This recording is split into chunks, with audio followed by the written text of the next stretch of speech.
વાર્તાનું નામ છે આળસુ કાગડો. એક હતો કાગડો અને એક હતી કાબર. બંને જણાને દોસ્તી થઈ. કાબર ભલી અને ભોળી હતી, પણ કાગડો બહુ પાક્કો હતો.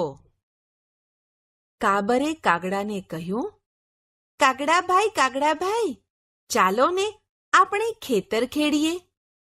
દાણા સારા થાય તો આખું વરસ ચણવા જવું ન પડે અને નિરાંતે ખાઈએ. કાગડો કહે, બહુ સારું, ચાલો. પછી કાબર અને કાગડો પોતાની ચાંચોથી ખેતર ખેડવા લાગ્યા. થોડી વાર થઈ ત્યાં કાગડાની ચાંચ ભાંગી, એટલે કાગડો લુહારને ત્યાં તે ઘડાવવા ગયો. જતા જતા કાબરને કહેતો ગયો, કાબરબાઈ, તમે ખેતર ખેડતા જાઓ. હું હમણાં ચાંચ ઘડાવીને આવું છું. કાબર કહે, ઠીક.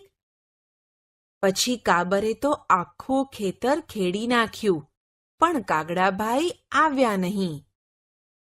કાગડાભાઈની દાનત ખોટી હતી, એટલે ચાંચ તો ઘડાવી, પણ કામ કરવાની આળસે ઝાડ ઉપર બેઠા બેઠા લુહારની સાથે ગપ્પા મારવા લાગ્યા. કાબર તો કાગડાની રાહ જોઈ થાકી ગઈ, એટલે કાગડાને બોલાવવા ગઈ. જઈને કાગડાને કહે, કાગભાઈ, ચાલો ને, ખેતર તો ખેડાઈ ગયું, હવે આપણે વાવીએ. કાગડો કહે, ઠાગા ઠૈયા કરું છું, ચાંચુડી ઘડાવું છું, જાઓ કાબરબાઈ, આવું છું. કાબર પાછી ગઈ અને એણે તો વાવવાનું કામ શરૂ કર્યું. કાબરે રૂપાળો બાજરો વાવ્યો. થોડા દિવસોમાં એ એવો તો સુંદર ઉગી નીકળ્યો કે બસ. એટલામાં નીંદવાનો વખત થયો, એટલે વળી કાબરબાઈ કાગડાને બોલાવવા ગઈ. જઈને કાગડાને કહે, કાગડાભાઈ, ચાલો, બાજરો બહુ સારો ઉગ્યો છે, હવે જલ્દી નીંદવું જોઈએ, નહીતર માલને નુકસાન થશે. આળસુ કાગડાએ ઝાડ ઉપરથી કહ્યું, ઠાગા ઠૈયા કરું છું, ચાંચુડી ઘડાવું છું, જાઓ કાબરબાઈ, આવું છું. કાબર તો પાછી ગઈ અને એકલીએ ખેતર આખું નીંદી નાખ્યું. વખત જતા કાપણીનો સમય આવ્યો, એટલે કાબર વળી કાગડાભાઈને બોલાવવા ગઈ.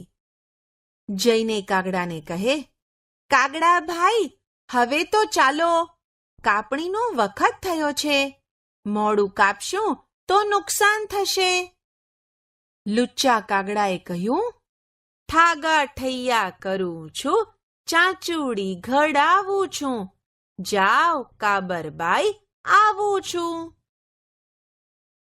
કાબરબાઈ તો નિરાશ થઈ પાછી ગઈ અને ખીજાઈને એકલીએ આખા ખેતરની કાપણી કરી નાખી. પછી તો કાબરે બાજરાના ડુંડામાંથી બાજરો કાઢ્યો અને એક કોર બાજરાનો એક ઢગલો કર્યો અને બીજી કોર ભૂસાનો મોટો ઢગલો કર્યો અને ઉપર થોડો એક બાજરો નાખ્યો. પછી તે કાગડાને બોલાવવા ગઈ. જઈને કહે, કાગડાભાઈ, હવે તો ચાલશો ને, બાજરાના ઢગલા તૈયાર કર્યા છે, તમને ગમે તે ભાગ તમે રાખજો. વગર મહેનતે બાજરાનો ભાગ મળશે એ જાણી કાગડાભાઈ ફૂલાઈ ગયા. કાગડાભાઈ બોલ્યા, ચાલો બેન, તૈયાર જ છું, હવે ચાંચ બરાબર થઈ છે. કાબર મનમાં બોલી, ખોટી દાનતના ફળ હવે બરાબર ચાખશો. કાગડાભાઈ, પછી કાગડો અને કાબર ખેતરે આવ્યા. કાબર કહે, ભાઈ, તમને ગમે તે ઢગલો તમારો.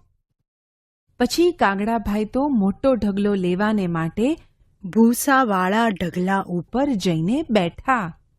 પણ જ્યાં બેસવા જાય ત્યાં ભૈસાબના પગ ભૂસામાં ખૂપી ગયા અને આંખમાં, કાનમાં ને મોઢામાં બધે ભૂસા ભરાઈ ગયા અને કાગડાભાઈ મુશ્કેલીમાં મુકાયા. પછી કાબરબાઈ બાજરો પોતાના ઘેર લઈ ગઈ અને ખાધું પીધું ને મોજ કરી.